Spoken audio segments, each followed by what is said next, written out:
क्या चक्कर है? ये लाल बिंदु बार बार मूव क्यों कर रहा है? आंखों ही आंखों में इशारा हो गया, बैठ बैठ जीने का सहारा हो गया।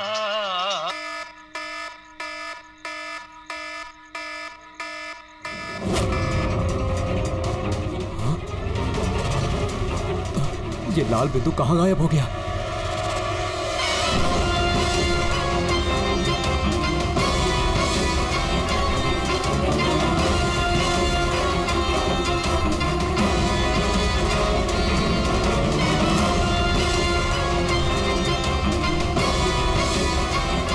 ये जो भी है मेरी तरफ ही आ रहा है।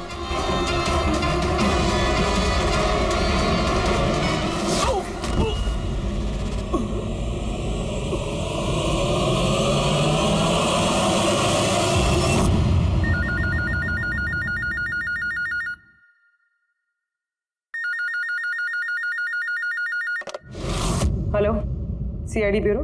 मैडम मेरे दोस्त की मदद कीजिए, उसकी जान खतरे में है। जान खतरे में है? क्या हुआ आपके दोस्त को? मैडम शशांक कल रात से गायब है, उसका कुछ भी अता पता नहीं है। आपने मिसिंग कंप्लेंट लिखवाई? उससे कुछ नहीं होने वाला है मैडम, उसका कोई फायदा नहीं। मुझे पता है उसको कुछ हो गया है। कल रात को वो मुंबई के किसी सुंदर नगर इलाके में फॉक्स हंटिंग के लिए गया था। क्या मुंबई में लोमड़ियों का शिकार? हे सुनो सुनो, अगर तुम सीआईडी के साथ मजाक करने की कोशिश कर रहे हो तो तुम्हारे लिए बहुत भारी पड़ेगा। 2 मिनट लगेगा तुम्हारा लोकेशन ट्रैक करने में और गिरफ्तार करने में। मैं सच में मजाक नहीं कर रहा हूँ सर, सचमुच में उसकी जान को खतरा है। आप प्लीज जाइए, उसको ढूंढिए। नाम पूछिए उसका। आप बोल कौन रहे हैं? सर मेरा नाम राजीव कुमार है। राजीव, ये फॉक्स हंटिंग ये क्या है? सर मैं आपको वो सब डिटेल में बताऊंगा, पर इससे पहले कुछ हो ना जाए। आप प्लीज सुंदरनगर जाइए, उसको ढूंढिए। राजीव सुनो, राजीव हेलो।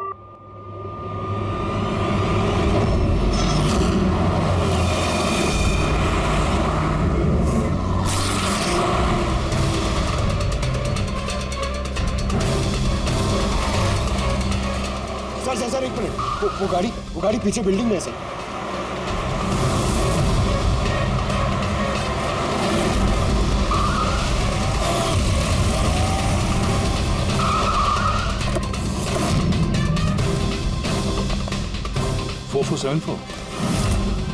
तो शशांक की गाड़ी का नंबर तो यही है। अगर ये शशांक की गाड़ी है तो फिर शशांक भी यहीं पर होना चाहिए।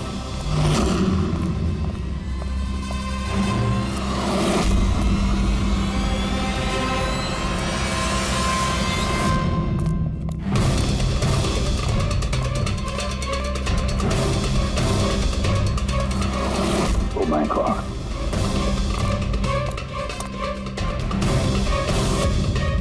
He's dead, sir. तो राजू का डर सही निकला। उसे पता था कि शशांक की जान को खतरा है। इसका मतलब राजू जानता होगा कि कौन शशांक की जान के पीछे पड़ा है। बोली तो राजू को फोन करो।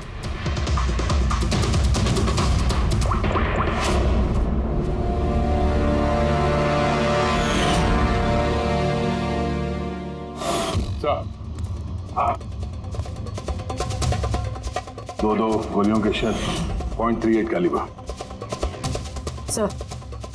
सर ये राजीव फोन नहीं उठा रहा है। सर कहीं इस राजीव की जान को भी खतरा तो नहीं है?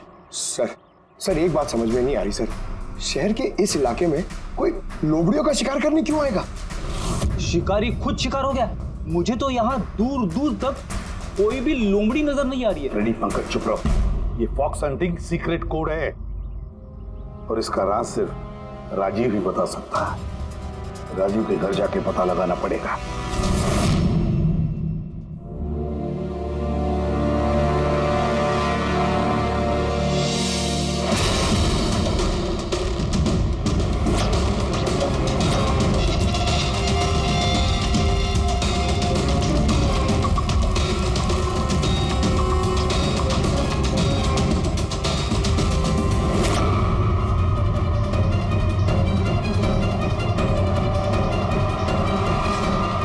He's dead.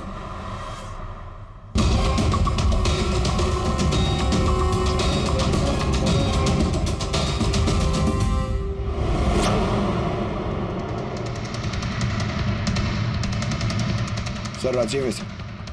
इसने अपने दोस्त की जान बचाने के लिए हमें फोन किया था और किसी ने इसी को मार दिया। और सर मारा भी शायद उसी गन से। ये देखिए .380 की बुलेट शेल्स, ठीक वैसे ही जैसे शशांक की बॉडी के पास में। ये कोई आपसे दुश्मनी का केस लगता है। किसी की राजीव और शशांक से कोई गहरी दुश्मनी होगी। खूनी तक पहुंचने के लिए सुराग हमें इस घर से ही मिलेगा। सर यहाँ तो बहुत सारे पजल के बुक्स और गेम्स हैं। सर डेस्कटॉप पे भी बहुत सारे पजल गेम्स हैं।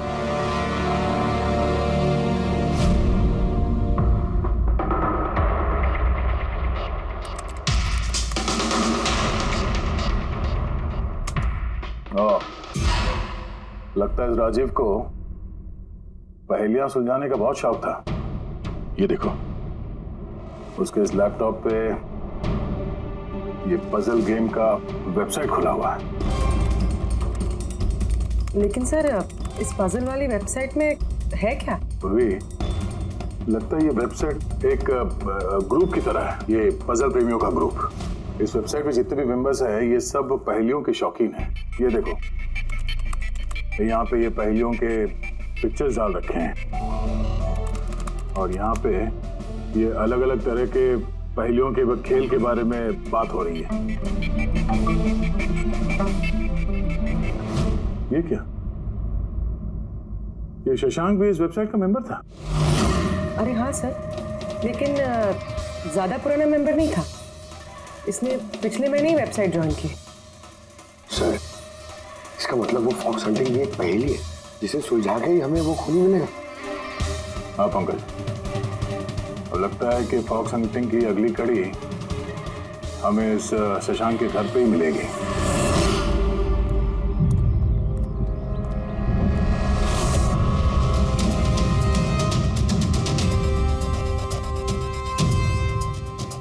ताला लगा हुआ है दरवाजे पे। लगता है शशांक यहाँ अकेला ही रहता है। कमाल है, आज तो शशांक के यहाँ बहुत मेहमान आ रहे हैं। नमस्ते जी। कौन? विकास तुम हो क्या? मैं वो नहीं हूँ जो आप समझ रहे हैं। मैं इंस्पेक्टर दया, सीआईडी से। सीआईडी वाले दया? अरे तुम्हारा तो बहुत नाम सुना है, बहुत कहानियां सुनी है तुम्हारी। शाबाश, ऐसे ही देश का नाम रोशन करते रहो। Thank you. हम लोग यहाँ शशांक जी से मिलने आए थे। शशांक? हाँ। क्या हुआ शशांक? नहीं, कुछ हुआ नहीं उसे। कोई और भी आया था शशांक के घर पे? हाँ, 20-25 मिनट पहले कोई आया तो था।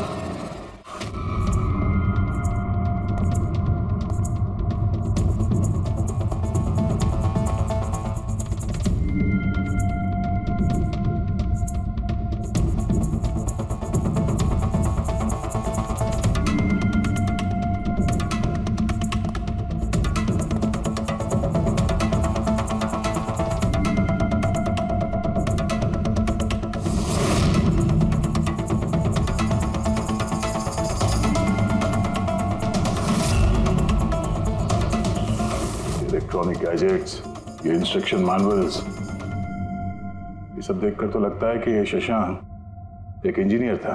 किसी खास तरह के गैजेट के आविष्कार की कोशिश में लगा था ये। हाँ सर, यहाँ पर तो इतने सारे सर्किट बोर्ड्स और ये शॉर्ट वेव रेडियो भी है। ये देखिए।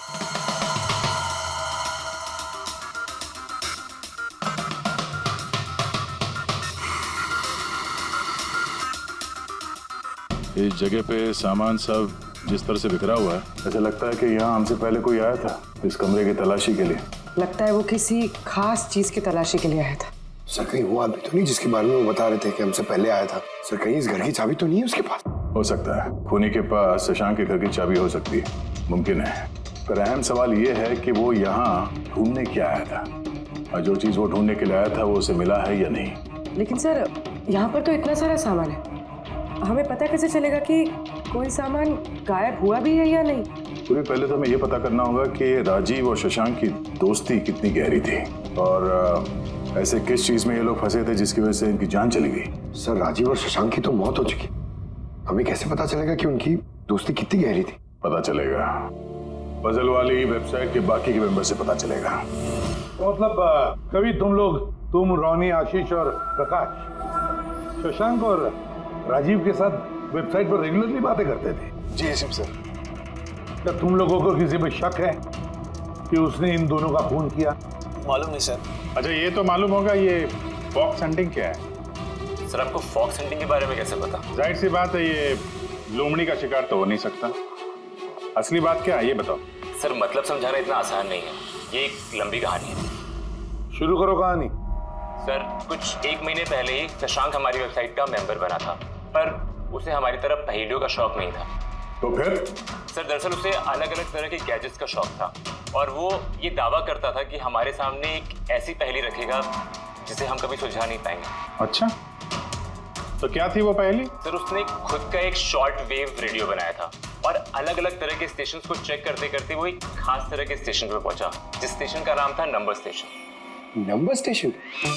ये इसका नाम तो कभी सुना नहीं। अच्छा, इस पे नए गाने आते हैं कि पुराने गाने आते हैं? अजीब बात तो यही थी सर, उस स्टेशन पर कोई गाने आते ही नहीं थे, सिर्फ और सिर्फ नंबर आते थे सर। ये कैसा रेडियो स्टेशन है जहाँ पे सिर्फ नंबर्स आते हैं? सर नंबर भी हर वक्त नहीं आया करते थे, उनके आने का भी खास दिन और खास वक्त हुआ करता था। सर लगता है नंबर्स के बहाने कोई किसी को खास मैसेज दे रहा है, सीक्रेट मैसेज। शशांक ने उनके कई ब्रॉडकास्ट सीजन रिकॉर्ड किए थे और हम लोगों से कहा था कि हम उन नंबरों के तोड़ निकालें ताकि पता चल सके क्या गुप्त संदेश भेजे जा रहे हैं। तो क्या तोड़ निकाला इन नंबर्स का? नहीं सर, उनका तो सर हम तोड़ नहीं निकाल पाए, मगर राजीव ने कुछ दिन पहले बताया था कि उसे इस वेबसाइट के नंबर्स का राज पता चल गया। तो क्या राज था उन नंबर्स का? सर वो तो राजीव ने कभी हमें बताया नहीं सर। हाँ, पर बाद में राजीव और शशांक इस बारे में अकेले में बात करने लगे थे सर। देखो, हम फॉक्स हंटिंग की बात कर रहे थे, वो बताओ। फॉक्स हंटिंग ट्रांसमीटर हंटिंग का ही दूसरा नाम है। Transmitter hunting? जब कोई एक खास तकनीक से रेडियो ट्रांसमीटर के लोकेशन को ट्रैक करने की कोशिश करता है तो उसे हमारी भाषा में फॉक्स हंटिंग बोलते हैं। मतलब शशांक जरूर इस नंबर स्टेशन की लोकेशन ढूंढने की कोशिश कर रहा होगा। और कोई तो था जो नहीं चाहता था कि शशांक वो रेडियो स्टेशन पहुंचे, इसलिए उसने उसे मार दिया। आशीष, इन नंबर्स की रिकॉर्डिंग चाहिए हमें, सारी की सारी। तो ये है हमारी सीआईडी टीम। ये इंस्पेक्टर अभिजीत, इंस्पेक्टर सर, देश के सबसे जाबाज ऑफिसर्स को कौन नहीं जानता है? ये लोकेश है, लिंग्विस्टिक्स और मैथमेटिक्स का एक्सपर्ट। भाषाओं और संख्याओं का इतना ज्ञान है इनके पास जो शायद ही और किसी के पास हो। तो लोकेश जी, क्या लगता है आपको, ये मोबाइल और इंटरनेट के जमाने में कोई नंबर स्टेशन का इस्तेमाल क्यों करेगा संदेश भेजने के लिए? अभिजीत, ये नंबर स्टेशन का इस्तेमाल बहुत पुराना है। इनफैक्ट सेकेंड वर्ल्ड वॉर में भी कई देश की सेनाएं ये तकनीक यूज करती थी अपने उन एजेंट्स तक पहुंचने के लिए जो दूसरे देशों में थे। हाँ, मानते हैं कि इस वक्त मोबाइल इंटरनेट का जमाना है, पर मोबाइल इंटरनेट से दिए गए मैसेजेस बहुत आसानी से ट्रेस हो सकते हैं। एग्जैक्टली, इसीलिए तो ये वही तरीका इस्तेमाल कर रहे हैं, सेकेंड वर्ल्ड वॉर वाला। अब लोकेश, पता ये लगाना है कि इन संख्याओं के पीछे असली मैसेज क्या है। Sure sir. वैसे ये मैसेजेस कौन सी रेडियो फ्रीक्वेंसी पर आए थे? 3.22 नैनोहर्ट्ज।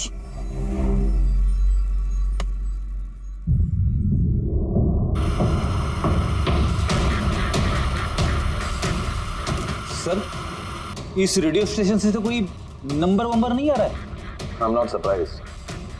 आई एम श्योर मुजरिम को पता चल गया होगा कि केस अब सीआईडी के हाथ में है, इसलिए उसने अपना मैसेज देने का तरीका या फिर रेडियो फ्रीक्वेंसी चेंज की होगी। तो नया चैनल ढूंढने में कितना वक्त लगेगा? बहुत मुश्किल है दया। एक नया चैनल ढूंढना मतलब रेगिस्तान में सुई ढूंढने के बराबर है। महीनों या तो सालों भी लग सकता है। नहीं लोकेश, हमारे पास वक्त भी नहीं है उतना। एक काम करते हैं, पुराने रिकॉर्डेड मैसेजेस सुनते हैं। लोकेश जी, ये मैसेजेस हफ्ते में 4 बार भेजे जाते हैं, मंडे, ट्यूसडे, वेडनेसडे और थर्सडे को। ये मैसेज सबसे पहले हफ्ते के सोमवार को ब्रॉडकास्ट हुआ था उस नंबर स्टेशन पे।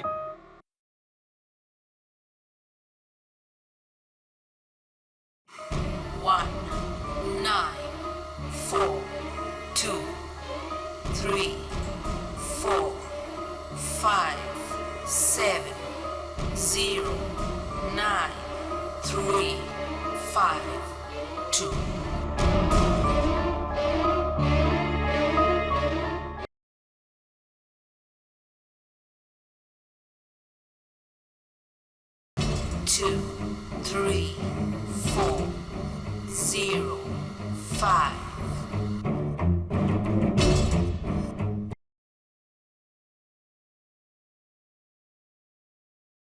Six, 7, 2, 7, 1, 1.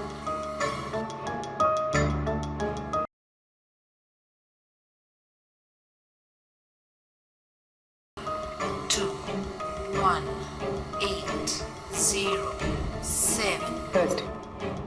Now please tell me, ये संदेश चारों दिन एक ही समय पर आए थे कि अलग अलग टाइम पर? नहीं नहीं, एक ही टाइम पे, रात 12 बजे। और फिर हर 2 घंटे बाद इन नंबर्स को रिपीट किया गया था। और इसके अगले हफ्ते के नंबर्स यही थे या दे वर डिफरेंट? नंबर्स तो अलग थे, लेकिन पैटर्न सेम था। मंडे को 13 नंबर्स, ट्यूसडे, वेडनेसडे और थर्सडे को 6 नंबर। इससे साफ जाहिर होता है कि जो मुजरिम है रोज अलग अलग मैसेज भेजते हैं, और ये जो मैसेज ये लोग भेजते हैं वो एक मैसेज 4 हिस्सों में कर भेजते हैं। लोकेश जी, 1 मिनट प्लीज, मुझे कुछ समझ में नहीं आया, आप फिर से समझाएंगे? मैं समझाता हूं, तेरा पेपर देना था।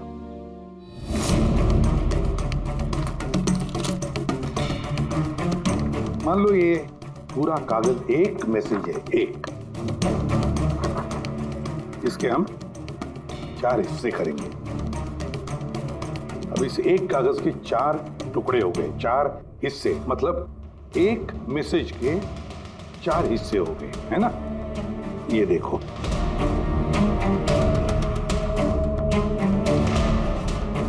ये रहा मंडे का, ये रहा ट्यूसडे, वेडनेसडे और ये थर्सडे। तब ये सोमवार, मंगलवार, बुधवार और गुरुवार, ये 4 हिस्से जब एक होते तो एक पूरा मैसेज उनको मिलता था, है ना लोकेशन? अभी नंबर्स को देखकर क्या लगता है तुम्हें, क्या मतलब है उसका? सर, ये नंबर्स के पीछे छुपा राज जानने के लिए मुझे वन टाइम पैड की जरूरत पड़ेगी। वन टाइम पैड ये क्या है? जैसा कि मैंने आपको बताया, ये टेक्निक वर्ल्ड वॉर 2 में यूज होती थी। उस वक्त हर एक देश अपने स्पाइस को एक वन टाइम पैड देता था, जिससे वो जो कोड्स हैं उनको डिसाइफर कर सके, जो सूचना है उसका मतलब निकाल सके। इसे कहते हैं वन टाइम पैड। तो राजीव और शशांक के हाथ भी ये वन टाइम पैड लग गया होगा, इसीलिए वो एक ऐसी पहेली तक पहुंच गए जो उनके लिए जानलेवा साबित हुई। ठीक है, इस राजीव और शशांक के घर जाके पता लगाना पड़ेगा इस वन टाइम पैड के बारे में।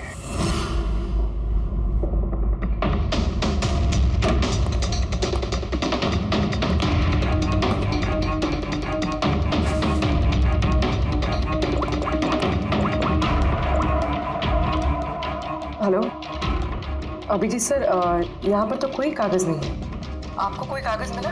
हम लोग शशांक के घर में ही हैं, देख रहे हैं। कौन शशांक? कौन है यहाँ? आप आइए, पहचाना? इंस्पेक्टर दया। अच्छा, सीआईडी वाले दया। आप यहाँ कुछ काम थे यहाँ? हाँ, वो शशांक मेरी इलेक्ट्रिक केतली लेकर आया था कुछ दिनों के लिए, वही लेने के लिए आया था। पंकज, सर देखो वहाँ पे कोई इलेक्ट्रिक केटल है क्या? सर, ये इलेक्ट्रिक केटल तो शशांक की है, इंटरनेट से मंगाई उसने, ये बिल है साथ में। नहीं, ये इलेक्ट्रिक केतली मेरी ही है। लगता है आपको कोई गलतफहमी हो रही है, ये केटल तो शशांक नहीं खरीदा था। नहीं दया, मुझे कोई गलतफहमी नहीं हो रही है। तुम्हारा ये ऑफिसर या तो झूठ बोल रहा है और या मेरी तरह अंधा हो चुका है। अरे बदतमीजी क्यों कर रहे हैं? मुझे दिखाई देता है और मैं झूठ नहीं बोलता हूँ। यहाँ पे बिल्स हैं, ये इलेक्ट्रिक केटल, इलेक्ट्रिक कंपोनेंट्स, ये सर्किट बोर्ड और ये किताबों का बिल। क्या कहा? शशांक ने किताबें खरीदी? एक और झूठ। अरे नो झूठ, ये मेरे हाथ में बिल्स हैं। शशांक किताबें खरीद ही नहीं सकता। एक मिनट, आप ये ऐसा क्यों कह रहे हैं? क्योंकि उसे डिसलेक्सिया है। डिसलेक्सिया? हाँ, डिसलेक्सिया। इस बीमारी से पीड़ित लोगों को पढ़ना ही अच्छा नहीं लगता। किताबें खरीदना तो बहुत दूर की बात है।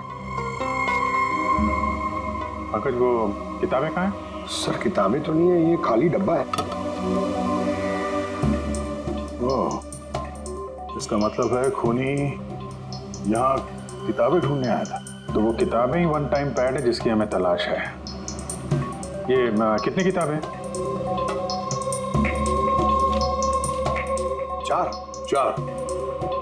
4 हफ्ते के लिए 4 किताबें। कौन कौन सी बुक्स हैं?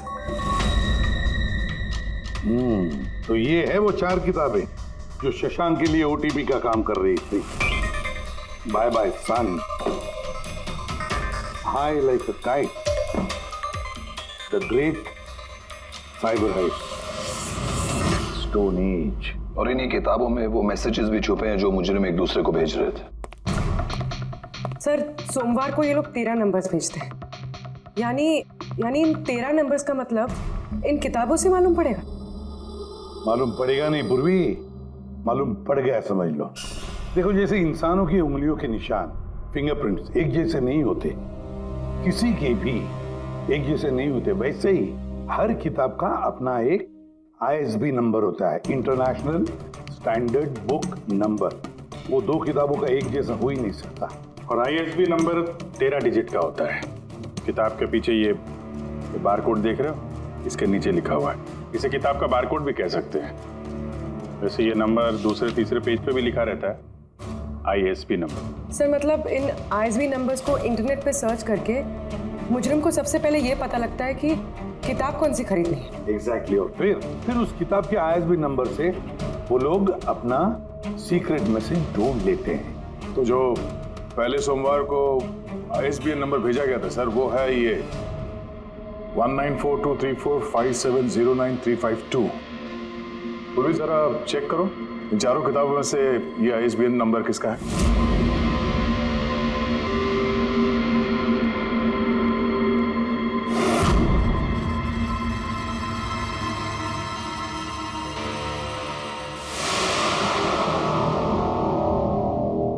सर ये ISB नंबर बाय सन से मैच होता है। अरे वाह सर, ये तो बहुत आसान है, इसे तो कोई भी समझ सकता है। एग्जैक्टली। इसी तरह हफ्ते के बाकी 3 नंबर भी डिकोड किए जा सकते हैं। मतलब मंडे के दिन का तो उनको सीक्रेट मैसेज का पता चली गया, लेकिन बाकी 3 दिनों में किताब के पेज नंबर से, लाइन नंबर से और वर्ड नंबर से उन्हें मैसेज पता चल जाता है।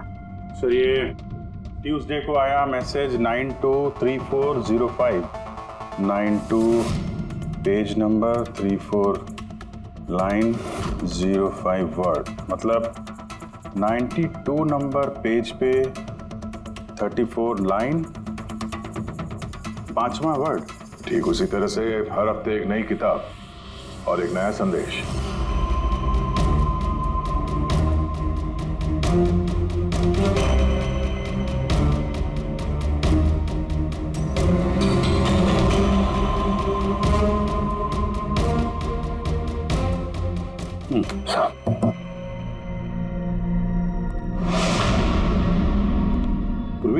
सर पहले हफ्ते का क्या मैसेज है? सर इस बाय सन किताब से जो पहले हफ्ते का मैसेज है वो है kidnap money bags junior. Kidnap money bag. Sir दूसरे हफ्ते आया था, ये किताब का नाम है द ग्रेट साइबर हाइस्ट। इसका मंगलवार को आया था सर रैंसमवेयर, और वेडनेसडे को अटैक, और थर्सडे को आखिरी मैसेज आया था ट्रिंग ट्रिंग ट्रिंग ट्रिंग। और तीसरे हफ्ते की किताब है sir high like a kite. High like a kite. और इसका संदेश है कंसाइनमेंट। कंसाइनमेंट जी सर। बीच बीच साउथ साउथ बीच। सर ये जो चौथी किताब है इस हफ्ते की किताब, द स्टोन एज, इसका मैसेज जो है ट्यूसडे के लिए black forest. Black forest. Wednesday का है गोज, बस इतना ही है सर, इट्स इनकम्प्लीट। आज गुरुवार है सर, ये अधूरा संदेश आज रात पूरा किया जाएगा। हाँ अभिजीत, अब तक जितना भी मैसेज आया हमारे पास अच्छी तरह से स्टडी करके देखना पड़ेगा ये क्या खिचड़ी पक रही है।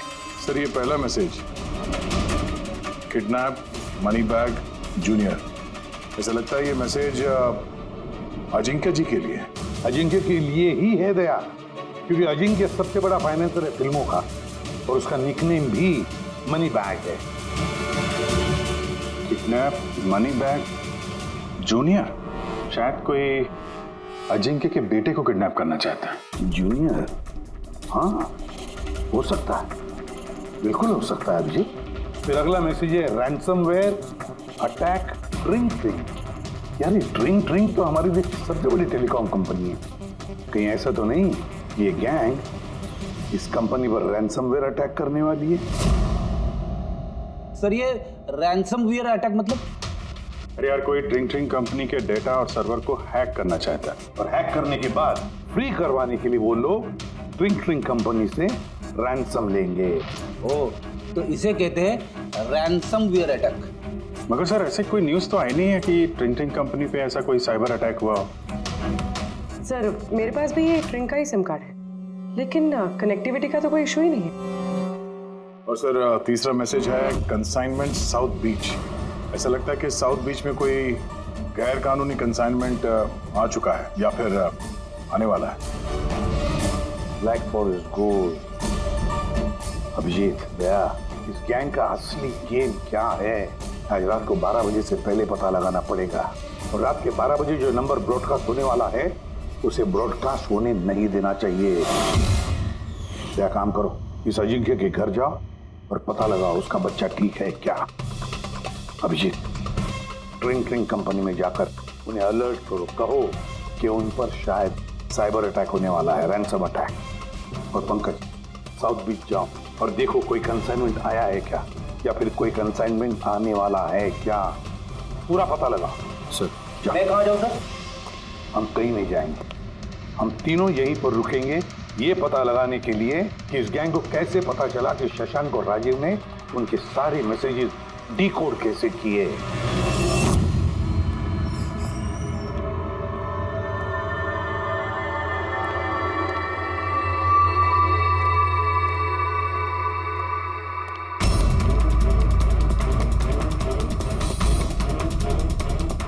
Personal files encrypted. Encrypted? Sir क्या चाहिए सर, किसे मिलना है आपको? फिलहाल सबसे सीनियर कौन है इस ऑफिस में? सर सभी सीनियर्स यहीं पे है, सीईओ और कंपनी के मालिक भी यहीं पे है, बट अभी वो लोग एक अर्जेंट मीटिंग में बिजी है। कहाँ चल रही मीटिंग? देखिए अभी आप उनसे नहीं मिल सकते। कहाँ चल रही है मीटिंग? सर वो वहाँ पे कॉन्फ्रेंस रूम में। किसी को कानो कान खबर नहीं होनी चाहिए इस अटैक की, मीडिया वालों को तो बिल्कुल नहीं तो मार्केट में हमारा नाम खराब हो जाएगा। ये बात बाहर नहीं जानी चाहिए, समझे? Thank you.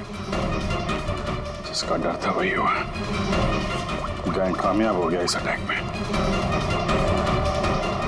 हेलो दया। अब देखते हैं शशांक के बाद और कौन कौन से लोग इस वेबसाइट के मेंबर बने हैं। जो इनमें से कोई एक है जिसने शशांक के बारे में अपनी गैंग को पूरी इंफॉर्मेशन दी है। सर शशांक के साथ 2 लोग जुड़े इस वेबसाइट से, कवि और रोनी। कवि और रोनी, इनकी डिटेल है क्या? देखो सर ये कवि थाने में रहता है और इसकी किताबों की एक दुकान है। कवि की किताबों की दुकान है तो फिर उसके लिए ISB नंबर, मेरा मतलब है इंटरनेशनल स्टैंडर्ड बुक नंबर का इंतजाम करना तो बाएं हाथ का खेल है। और ये रोनी वो क्या करता है?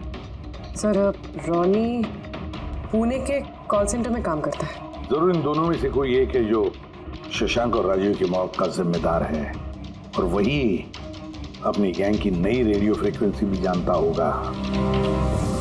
सर अगर हमें इस गैंग की नई रेडियो फ्रीक्वेंसी का पता चल जाए तो एक पावरफुल ट्रांसमीटर से हम उनकी लोकेशन भी जान सकते हैं। लोकेश, रेडियो फ्रीक्वेंसी का बंदोबस्त हो जाएगा, मगर ये पावरफुल ट्रांसमीटर का क्या? सर मेरे कुछ कनेक्शंस हैं, मैं उनसे बात करके हमारे लिए एक ट्रांसमीटर बनवा सकता हूँ। ग्रेट, तो फिर बनवाता। और फ्रेडी, दया को फोन करके पूछो अजिंक्य के बारे में क्या पता चला। आप कॉफी लेंगे? No thanks. वैसे ये आपके घर के बाहर इतनी सिक्योरिटी हमेशा रहती है या आज कुछ खास बात है? हाँ, ये सिक्योरिटी हमेशा रहती है। आप तो जानते ही हैं फैन लोगों को, कितनी बार ये घर के अंदर घुस आते हैं। क्या नहीं, एक्टर्स के घर के बाहर फैन की भीड़ तो सुनी थी मैंने, मगर एक फाइनेंसर पहली बार सुन रहा हूँ। आपने यहाँ आने की वजह नहीं बताई? अरे हाँ, वो मैं आपके बेटे अजीत से मिलने आया हूँ। अजीत से? मगर क्यों? क्या उससे कोई गुनाह हो गया है? नहीं, बस एक रूटीन इंक्वायरी है। मतलब? सॉरी, मैं वो आपको नहीं बता सकता, मैं अजीत को बताऊंगा। अजीत की तबीयत ठीक नहीं है। तबीयत खराब है या वो किडनैप हो गया? किडनैप? What nonsense? देखिए अजिंक्य जी, उन अपराधियों के दबाव में आके आप सीआईडी से झूठ मत बोलिए। हमें खबर मिली है कि एक गैंग है जो आपके बेटे अजीत को किडनैप करना चाहती है। अजीत कहाँ है इस वक्त? वो घर पे ही है। मैं उसे देखना चाहता हूँ अभी। रामो,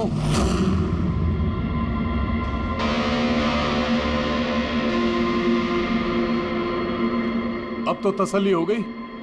मैंने आपसे कहा था ना मेरा बेटा घर पर ही है, उसकी तबीयत ठीक नहीं है। जाओ बेटा, कमरे में जाके आराम करो। एक मिनट,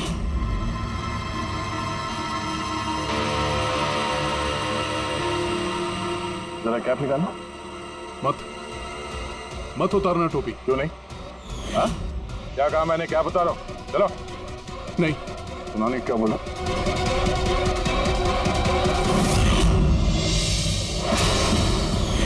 तो तुम्हारे कान को क्या हुआ?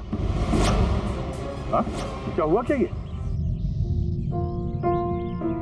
आपको इसकी जो किडनैपिंग की खबर मिली है वो बिल्कुल सच है, मगर अफसोस बहुत देर के बाद मिली। इसका किडनैप तो 3 हफ्ते पहले ही हो चुका था। 100 करोड़ रुपए देने पड़े मुझे उस किडनैपर को, मेरे बेटे की जान बचाने के लिए। और उन लोगों ने चोट पहुंचाई इसे? उन्होंने पहले ही इसका एक कान काट कर मुझे भेज दिया था और फोन करके कहा कि अगर मैं पुलिस को कुछ भी बताऊंगा तो मेरे बेटे की जान ले सकते हैं वो लोग। I am so sorry. आपके बेटे के साथ जो हुआ वो तो हम बदल नहीं सकते हैं, पर मैं आपसे वादा करता हूँ उन मुजरिमों ने जो किया है उसकी सजा उन्हें जरूर मिलेगी। भगवान के लिए ऐसा कुछ मत करना। अगर उनको पता चला कि मैंने सीआईडी को सब कुछ बता दिया तो मेरे बेटे की जान भी ले सकते हैं। ऐसा कुछ नहीं होगा, मगर आपको हमें पहले ही बता देना चाहिए था। क्या गारंटी है कि ये सब करने के बाद वो किसी और मासूम के साथ ऐसा कुछ नहीं करेंगे? हाँ?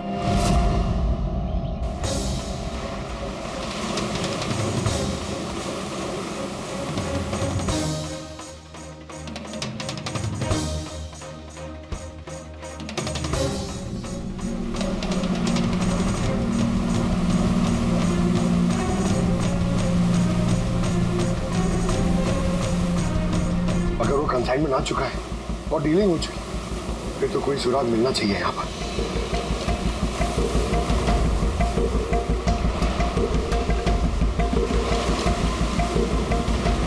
ये निशान कैसे?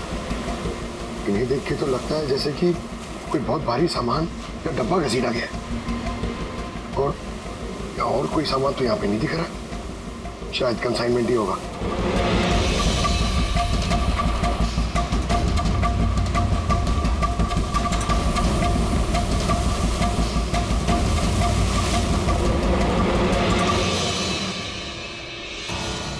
आपके पास तो काफी अच्छा कलेक्शन है किताबों का मिस्टर कवि। आप लोग यहाँ मुझे बुला लिया होता मैं भी आ जाता। हम लोग वीडियो चैट भी कर सकते थे फिर से। लगता है आपको हमारे यहाँ पर आना पसंद नहीं आया। जी नहीं, ऐसी बात नहीं है। क्या लेंगे आप लोग, चाय या ठंडा? चाय ठंडा तो बाद में ले लेंगे, फिलहाल तो हम लोग किताबें लेने आए हैं। मिलेगी? हाँ, क्यों नहीं। बोलिए कौन सी किताब चाहिए आपको? हमें 4 किताबें चाहिए। Bye bye son, the great cyber heist, high like a kite और स्टोन एज। क्या हुआ? किताबों का नाम सुन के नानी याद आ गई? अरे कोई अपनी दुकान से इस तरह भागता है भला? मैडम वो लोग बहुत खतरनाक लोग हैं मैडम, वो मुझे मार देंगे। अगर सच नहीं बोलोगे तो फांसी पे चढ़ोगे। शशांक और राजीव के खून के जुर्म। नहीं, मैंने उनका खून नहीं किया। मुझे तो बस उन पर नजर रखने के लिए कहा गया था। किसने कहा था नजर रखने के लिए?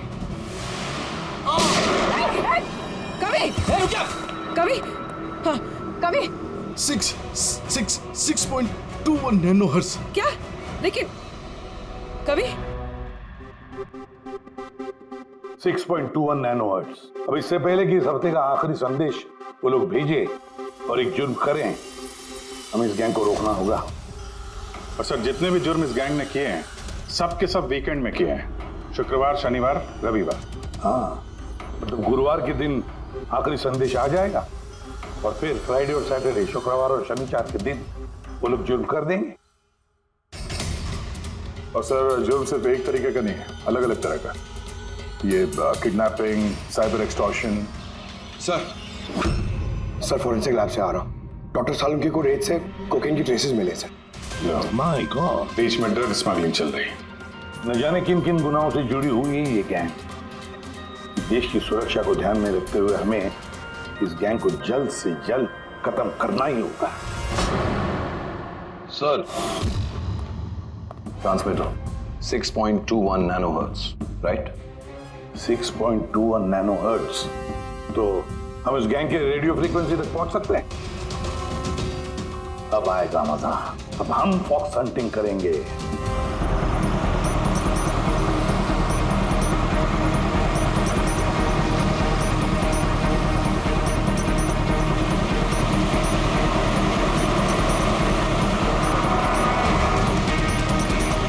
बस सर, यही सिग्नल दिखा रहा है सर। बस ये रेड डॉट मिल जाए।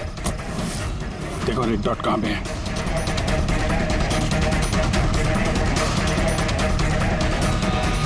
सर 12 बज रहे हैं।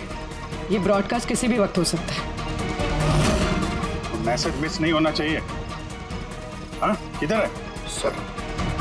एक मिनट सर।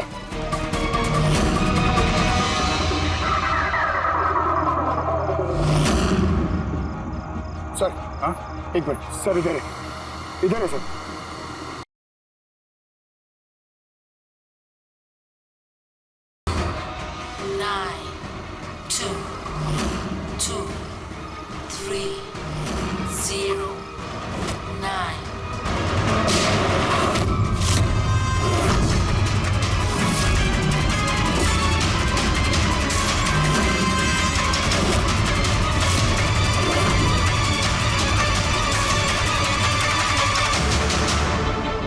नो, इसने तो अपने आप को गोली मार ली है। आई गैंग का लोगो। इस गैंग से तो हमारा सामना पहले भी हो चुका है। कौन है तुम्हारा बॉस और कौन कौन लोग शामिल है तुम्हारे धंधे में? इसका जवाब आप मेरे मुंह से कभी सुन नहीं पाओगे एसीपी साहब। इस गैंग में काम करने वाले अपने बॉस का नाम बताने के बजाय आत्महत्या करना ज्यादा पसंद करते हैं। ये तो गया, लेकिन अगला जुर्म होने से रोकना होगा। वो क्या नंबर है उसका देखो। मैसेज का क्या मतलब है? 92 number page 2309, 23 number line. Kaboom. Kaboom? Kaboom क्या होता है सर? कबूम मतलब धमाका। धमाका मतलब कि कोई बम ब्लास्ट होने वाला है? पहले जो शब्द मिले थे हमें मैसेज से वो थे the stone age, black forest, ghost, और अब कबूम, ब्लैक फॉरेस्ट में धमाका। इसके पहले कि और मासूम लोगों की जाने जाएं, पता लगाना होगा ये धमाका कब और कहां होने वाला है।